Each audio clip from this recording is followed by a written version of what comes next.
Msimu wa 2018-2019, Stellenbosch FC iliandika historia kwa kutoa ubingwa wa National First Division kwa pointi 56 ndani ya mechi 30, hivyo kuipandisha rasmi DStv Premiership, ligi kuu ya Afrika Kusini. Tangu wakati huo, wameendelea kuwa miongoni mwa timu zinazotoa ushindani mkubwa dhidi ya vigogo wa soka la Afrika Kusini kama Kaizer Chiefs na Orlando Pirates. Katika msimu wao wa kwanza 2019-2020 kwenye DStv Premiership, waliweza kumaliza nafasi ya 10 kati ya timu 16, jambo lililowafanya wachukuliwe kwa uzito zaidi licha ya kuwa wageni kwenye ligi hiyo.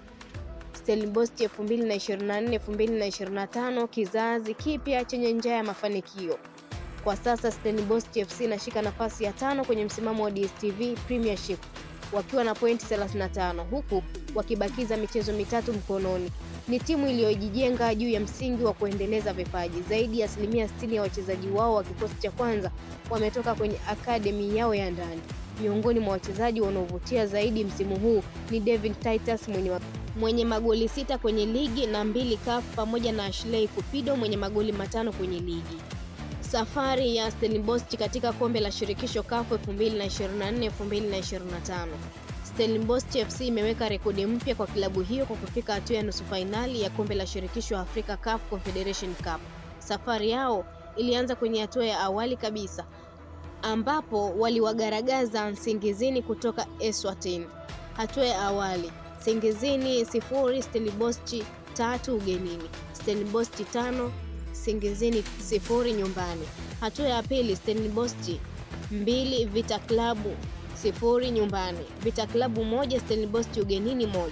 Hatua ya makundi, kundi B: Stade Malien 2, Stellenbosch 0, Stellenbosch 3, Berkane 1, Luanda Sul 0, Stellenbosch 1, Stellenbosch 2, Luanda Sul 0, Luanda Sul 0, Stellenbosch 1, Stellenbosch 2, Stade Milan 0, RS Berkane 5, Stellenbosch 0. Wakiwa na pointi 9 baada ya mechi 6, Stellenbosch walitinga robo finali pamoja na RS Berkane kutoka kundi B. Robo finali: Stellenbosch 0, Zamalek 0 nyumbani, Zamalek 0, Stellenbosch 1 ugenini. Ushindi huo ndio ya mabingwa watetezi wa CAF Confederation Cup, Zamalek ya Misri, uliwapa nafasi ya kuingia kwenye hatua ya nusu finali, ambapo waliwagaragaza Nsingizini kutoka Eswatini. Hatua ya awali: Nsingizini 0, Stellenbosch 3 ugenini, Stellenbosch 5, Nsingizini 0 nyumbani. Hatua ya pili: Stellenbosch 2, Vita Club 0 nyumbani, Vita Club 1, Stellenbosch ugenini 1. Hatua ya makundi, kundi B: Stade Malien 2, Stellenbosch 0, Stellenbosch 3, Berkane 1, Luanda Sul 0, Stellenbosch 1, Stellenbosch 2, Luanda Sul 0, Luanda Sul 0, Stellenbosch 1, Stellenbosch 2, Luanda Sul 0, Stellenbosch 2, Stade Malien 0, RS Berkane 5, Stellenbosch 0. Hatimaye Aprili 20, ambapo miamba ya soka nchini Simba waliingia dimbani kupambana na washindani wao Stellenbosch FC ya Afrika Kusini katika mchezo wa nusu fainali ya kombe la shirikisho. Baada ya mchezo wa kwanza Aprili 20, marudio yalikuwa ni Aprili 27. Kwa hiyo Simba na Stellenbosch zilikabiliwa na kibarua kigumu katika michezo yote miwili. Simba iliwazidi wapinzani wao kwa kiasi kikubwa. Simba walishiriki mashindano ya CAF kwa miaka mingi tangu miaka 1970, ambako walikuwa wakivitetemesha vilabu vya Afrika Kaskazini, hasa Misri. Katika karne ya 20, Simba inaweza kuwa klabu ya kwanza kutoka Tanzania yenye mafanikio makubwa kwenye ngazi ya soka la kimataifa. Katika mafanikio hayo, Simba walifanikiwa kutinga robo finali 6 katika mashindano ya CAF. Katika rekodi hiyo, Stellenbosch hawakuweza hata kuruhusiwa kufunga kamba za viatu vya wachezaji wa Simba kwa sababu wao ni wageni kwenye mashindano hayo, na ushindi wao dhidi ya Zamalek ni historia kwao. Simba wana faida ya uzoefu mara mbili. Kwanza, kwa kuanzia mashindano ya ligi ya mabingwa Afrika, Simba wamekutana na klabu za Afrika Kusini na baadhi yao zilitetemeshwa kwenye dimba la Benjamin Mkapa na kusababisha makocha wa wapinzani wao kufukuzwa.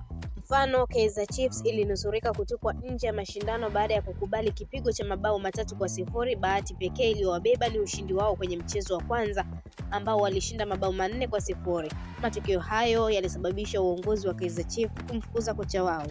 Kwenye mashindano ya kombe la shirikisho, Simba walikuwa na uzoefu mkubwa barani Afrika kuwazidi Stellenbosch. Yanga walitinga fainali ya kombe la shirikisho baada ya kuitupa nje ya mashindano klabu ya Marumo Gallants ya Afrika Kusini.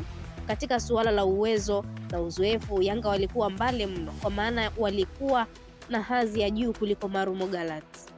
Katika ligi ya Afrika Kusini, Marumo Gallants walikuwa wanahahaha kuepuka kushuka daraja, lakini kwenye mashindano ya CAF walikuwa moto wa kuotea mbali.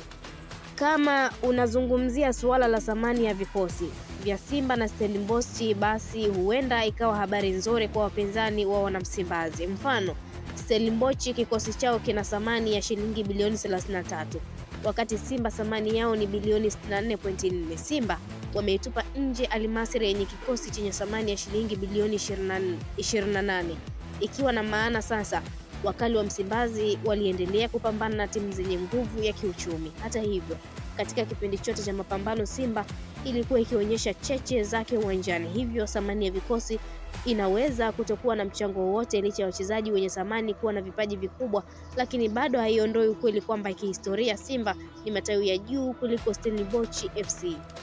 Simba waliitoa Al Masry ya Misri, wakati Stellenbosch walipoitoa Zamalek ya Misri. Timu zote mbili zilifanya kazi nzuri kuwatupa nje wawakilishi wa Misri, lakini Simba walifanya kazi ya ziada na kwa nguvu zaidi, kutoka kufungwa bao 2-0 hadi kusawazisha mabao hayo kisha kuibuka kwa ushindi wa penalti 4-1. Simba walidhihirisha kuwa si kwenye kupachika mabao kwenye dakika 90 pekee, bali hata kwenye hatua ya kupigania penalti ni wazuri pia. Stellenbosch wenyewe waliibuka washindi wa bao 1-0. Tukizungumzia viwango vya vilabu vya Misri, ni dhahiri timu mbili tu ndizo zimeonyesha viwango vizuri kwenye mashindano ya CAF, ambazo ni Al Ahly na Pyramids. Al Ahly walitinga nusu fainali ya ligi ya mabingwa sawa na Pyramids. Kwa kuangalia viwango, Zamalek amekuwa bingwa mtetezi mwenye kiwango duni zaidi msimu huu. Al Masry nao wamekuwa wakicheza mpira wa kujihami zaidi kama mpango wao wa kwanza wa kuibuka na ushindi.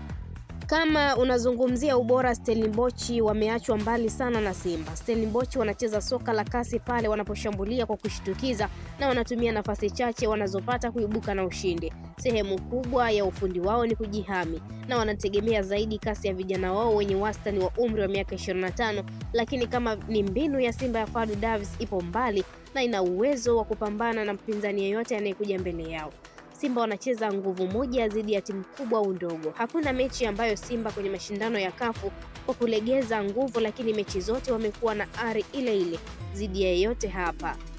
Na hii ni Sport Mtaa TV. Mtazamaji wetu, endelea kutufuatilia. Pia usisahau kulike, kushare, kucomment pamoja na kusubscribe channel yetu ili uendelee kufurahia taarifa zetu kutoka hapa ndani na nje ya mipaka ya Tanzania kwa habari kemkem za michezo.